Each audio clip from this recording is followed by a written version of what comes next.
በመከታተል ላይ የምትገኙት ቻናል 1 ቅዳሜኛን ነው። እርግጠኛ ነኝ ጥሩ ጊዜ ያሳለፉ እንደሆነ ቻናል 1 ቤተሰቦች በጣም በርካታ መረጃዎችን አንስተን በቁራሌው የጀመርነው ፕሮግራም እያለ ቻሌንጅ 1 ላይ ደርሷል። ቻሌንጅ 1 እሺ፣ የቻሌንጅ ትዕይንቶቻችን ዘና ያደረጉ ነውና አንደኛ ከስቱዲዮ ወጣ ብለህ የምታያቸው ቦታዎች የምታገኛቸው ሰዎች የሚጠየቁት ጥያቄ በቃ ህይወትን ይመስላል አይደል? ፈታ ያያረጉ ግን በጣም ጥሩ የሚባሉ መልእክቶችን የሚያስተላልፉ አይነት ፕሮግራሞች ነው። ርዕሰ ጉዳዮቹ ራሱ ሴንሲቲቭ የሆኑ ናቸው። ብዙ የማይወያይባቸው ግን እኛ እናነሳቸውና የሰውን አስተያየት ደግሞ ሰብሰብ አድርገን መልሰን ለማህበረሰቡ እንለቃለን ማለት ነው።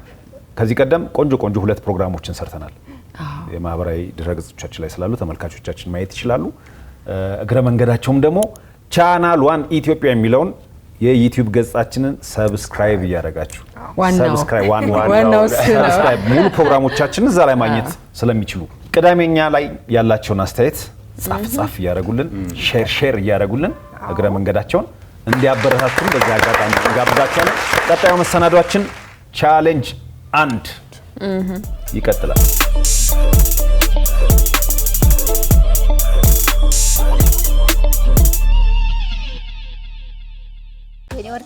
በጣም ቆንጆ ሰምነ ያለሽ ቁርስ በልታል? ዛሬ ትንሽ ቀምሻለሁ። ከምታውቃቸው 3 ሀብታሞች ውስጥ ሚሊዮነሮች ቴዲ አፍሮ ሆነ የዘይት ፋብሪካ ያለው ሰው ይያል። ሶስተኛ ራሴ ታበድረኛለህ? እሺ። በቤቢ ሻወርና በቁም ሻወር መሃል ያለው ልዩነትና አንድነት የቁም ሻወር ሙሉ አካላችንን ለምንታጠበው ቁመት ታጠባለህ፣ ለቁጭ ብለህ ታጠባለህ። ቤቢ ሻወርስ በቃ ልጅ እንደማጠብ ነው። የጅቡቲ ዋና ከተማ ማን ትባላለች? ሞቃዲሾ። ከአንድ ሰው ከፈረንሳይ ከመጣ ፈረንሳዊ ይባላል። ከዱባይ ከመጣ ምናዊ ይባላል? ከዩናይትድ አረብ ኤሚሬትስ የመጣው በቃ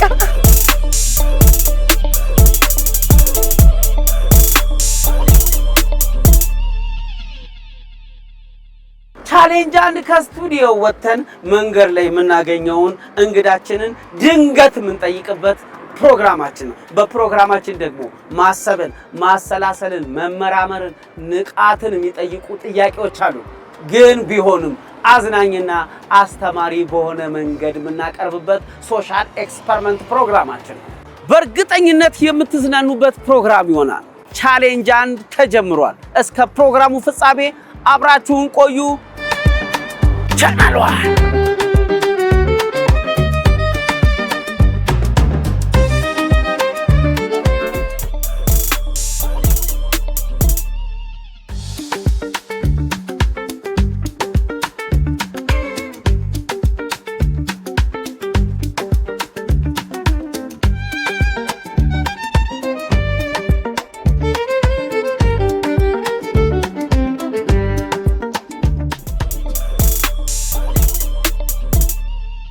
ስምህን? ስሜ ዮብ አለም ነው። ባዩ ይባላለሁኝ። የኔ ወርቅ ይጸዳል። በጣም ቆንጆ ሰምነ ያለሽ? ሰኝ ሻውስ። ሰላም ታደሰ። ተውፊቅ ሙደሲር። ከኔ የመጣው ከማዕከላዊ ኢትዮጵያ ከስልጤ ዞን ኮራቤ። ሙሉ ስሙት? ተክሉ ማሞ። ስሜ ሃናን ሐሰን ይባላል። ዲና ሰለሞን ይባላል። እዚሁ ነው የምትማሪው? አዎ፣ አዲስ አበባ ዩኒቨርሲቲ። አለሙ ባየ። እስክንድር ጌታው። ዮናታን ደረሰ። ቁርስ በልታል? ዛሬ ትንሽ ቀምሻለሁ። ከኢትዮጵያ ከምታውቃቸው 3 ሀብታሞች ውስጥ ጥቀስልኝ። አላሙዲ፣ ኃይሌ ገብረስላሴ፣ ሶስተኛ ራሴ። ታበድረኛለህ? እሺ። 3 ሀብታም ጥቀሽ ብትባይ? ሚሊዮነሮች ቴዲ አፍሮ፣ አማራ ክልል የሆነ የዘይት ፋብሪካ ያለው ሰው ይያል። ስሙን እኔ እንጃ። ወርቃዊት ነው። እኔ ነኝ። ለምሳሌ አንደኛውን አላሙዲ ሊሆን ይችላል ተብሎ ያው ከአፍሪካም ጭምር ስለሆነ ማለት ነው። ሁለተኛ ራስን ያስቀምጥ። አይ ሀብታም ጤንነት ካለ ንጹህ አእምሮ ካለ ውስጥ ላይ ደስታ ካለ ሀብታም ነው ብዬ ነው። በኔ የኔ መስፈርት ሀብት እሱ ነው። አትቆጥርም አንተ? አልቆጥርም። 3 ሀብታም ኢትዮጵያውያን ማን ነው ካንቺ ውጭ? አላሙዲ፣ ሰይድ ያሲን፣ አለሙዲ፣ ቴዲ አፍሮ። አንደኛ ብዬ ማስበው አላሙዲን ነው። ሼክ አላሙዲን አለ፣ ወርቁ አይተ ነው እና ያው ኃይሌ ገብረስላሴ። አንድ ሰው ልደቱን እስከ ስንት አመቱ ነው ማክበር ያለበት? እስከ 55 አመቱ። አሁን ባለው የኑሮ በኑሮማ ውድነት እስከ 18 ራሱ ከባድ ነው፣ ይከብዳል። የሰው ልጅ ልደቱን እስከ ስንት አመቱ ነው ማክበር ያለበት? እስከ 30 ፒቸር ከዛ በላይ እስካለ ድረስ የተወለደበትን ቀን ማሰብ አለበት። ማክበር ማሰብ ነው። አስበህ ሻማ ማብራት ትልቅ ነገር ነው። አስበህ ደግሞ ሌላ ሌቭል ያለው ደግሞ እንደሚያከብረው ግዴታ መሆን አይጠበቅብም። 30 በዛ ቢባል ግፋ ቢል እስከ 18 ምናምን ቢሆን ብዙ ጊዜ ልደትን ሴቶች ሲያከብሯት ቅንጥት ያደርጓታል ይባላል። ወንድ ልጅ ስኬቱን እንጂ ልደቱን ማክበር የለበትም። ያው እኔም እንደዛ ነው የምለው።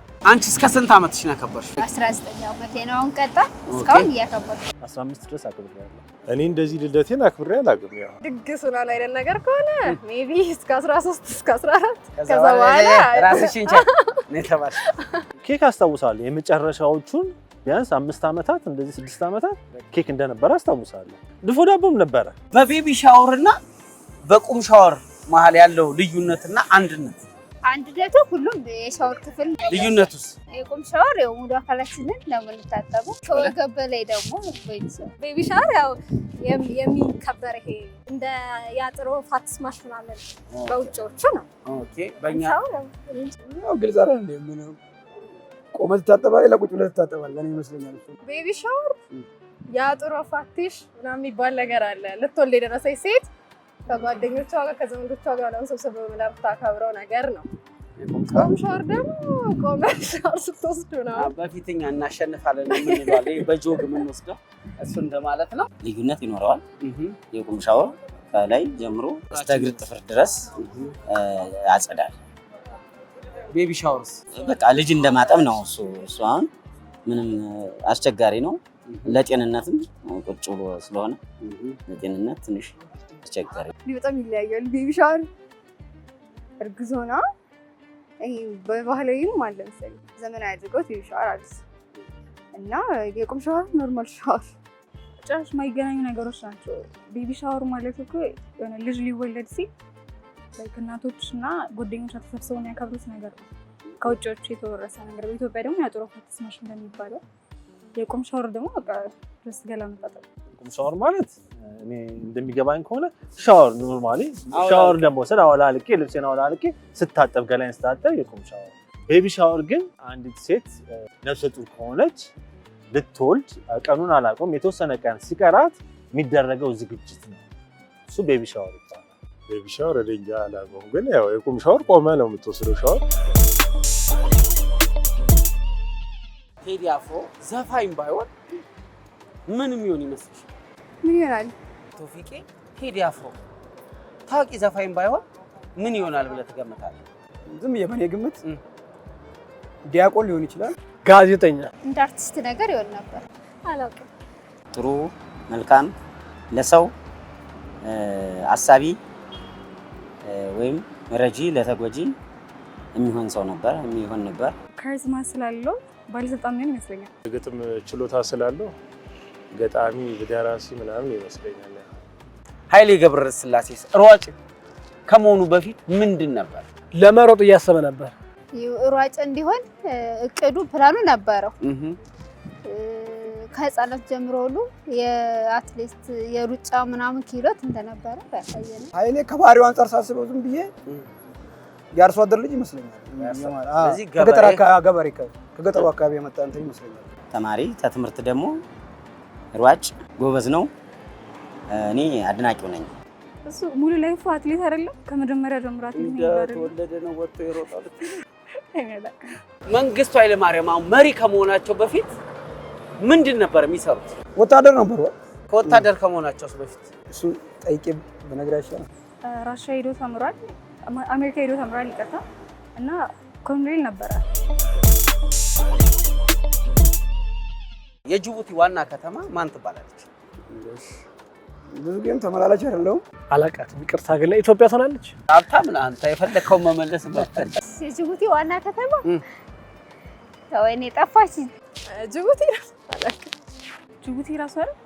ሞቃዲሾ የጅቡቲ ዋና ከተማ ጎረቤታችን ናት። ያው ነካህ አይደለ? ይሄን ማወቅ ነበረ ብዬ ነው የማስበው። ራስ ጅቡቲ በትክክል ተመልሶ ራስ ጅቡቲ አይደለ? በምን ፌመስ ብትሆን ደስ ይላል?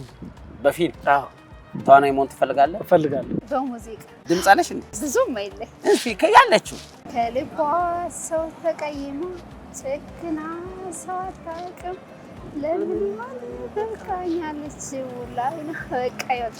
በምን ፌመስ መሆን ትፈልጊያለሽ? በስነ ጽሁፍ። ምን ላይ ነው ተሰጥቶሽ? የቲያትር ተማሪ ነኝ እና ኦኬ። የት ነው የምትማሪው? ቴሜስ። ቴሜስ ስንተኛ ዓመት? የመጨረሻ ዓመት።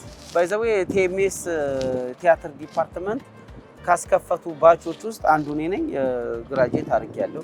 ታዋቂ ብትሆኚ በምን ታዋቂ መሆን ትፈልጊያለሽ? ሜቢ አክቲንግ። እኔ ጠበቃ ነኝ። በእኔ ሙያ ለዘርፍ ላይ ፌመስ መሆን ደስ ይለኛል። ታይቶ በማይታወቅ ነገር በቃ ለምሳሌ በትምህርቴ ምናምን የነገር ኢንቨንት አድርጌ። የታህሳስ ግርግር ምንድን ነው? አመት በላይ እየደረሰ ነውና ያው ግርግር የኑሮ ውድነት ጦዟል። ምን ላምጣ ምን ላድርግ? እሺ የጥቅምትስ ሲሆን? በጥቅምት አንዳንድ ይባላል እንጂ ግርግር አይባልም። ግርግር አይባልም። ለኔ እንግዲህ የሰኔ ግርግር የሚል ፊልም እንዳለ አውቃለሁ። የታህሳስ ግርግር ቲያትር ነው? አላውቅም። የታህሳስ ግርግር አላውቅም። ታህሳስ ላይ ግርግር አለ? ታህሳስ ግርግር ጥጋብ ነው። ጥጋብ የጠገበ ነው ግርግር። የታህሳስ ድሃ የለውም። ሰብል ስብሰባ ተማሪ ዝናብ በመጣ ጊዜ ይረዳል። በትምህርት ቤት ስራ ዘመቻ የሚሄድበት ነው። የታህሳስ ግርግር ምን ማለት ነው? ሜቢ ለገና ሰምቼ አላውቅም። የግንቦት ግርግር አለ። የታህሳስ ሰምቼ አላውቅም። እንጂ ለፍኝ አላውቅም። እኔ እንጃ እሱ የምን ግርግር ነው? የሰፈር ግርግር። የታክሲ የታክሲ የሰፈር። በአፕል እና በዲምፕል መሀል ልዩነት? አፕል ይበላ። ዲምፕል አፕል ፍሩት ነው። ዲምፕል ደግሞ የቦዲ ፓርት ነው። በመርፌና በኮረፌ መሀል? ኮረፌ አላውቅም። ከፈረንሳይ የመጣን ሰው ፈረንሳይ ካለን ከዱባይ የመጣን ሰው ምን እንለዋለን? ኧረ እኔ እንጃ። ከአንድ ሰው ከፈረንሳይ ከመጣ ፈረንሳዊ ይባላል። ከዱባይ ከመጣ ምናዊ ይባላል? ከዩናይትድ አረብ እንኳን ደህና ኤሚሬትስ መጣ። ነው በቃ እንኳን ደህና መጣ ነው የሚባለው። አገሩ አይጠቀስም። ያው ሰርቶ ተለወጠ ነው የሚባለው። አገኘ ማለት አገኘ፣ ተለወጠ፣ ሀብታም ሆነ። ሀብታም አላውቅም። የውጭ ዜጋ የውጭ ዜጋ ከፈረንሳይ የሚመጣው ፈረንሳይ ይባላል። ከዱባይ የሚመጣው ደግሞ ኤሚሬታዊ። እንደዛ ብዬ ነው የሚገባኝ። ዱባያዊ ነው። ዱባያዊ ቆንጆ መላጣ ወንድ ምን ተብሎ ነው የሚቆላመጠው የሚጠራው? ምን ይባላል? ኧረ መላጣ ወንድ ምንም አይባልም።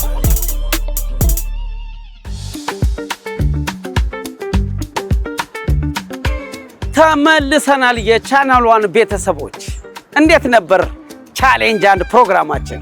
እንደተዝናናችሁበት ተስፋ አድርጋለሁ። ከቀሪ የቅዳሜኛ መዝናኛ ፕሮግራሞችና መሰናዶች ጋር ቆይታችሁ እንዲሆን እየጋበዝኩኝ ለዛሬ ቻሌንጅ አንድን ያቀረብኩላችሁ እኔ አቤል ሰለሞን ነኝ። መልካም ቆይታ ከቻናሏን ጋር።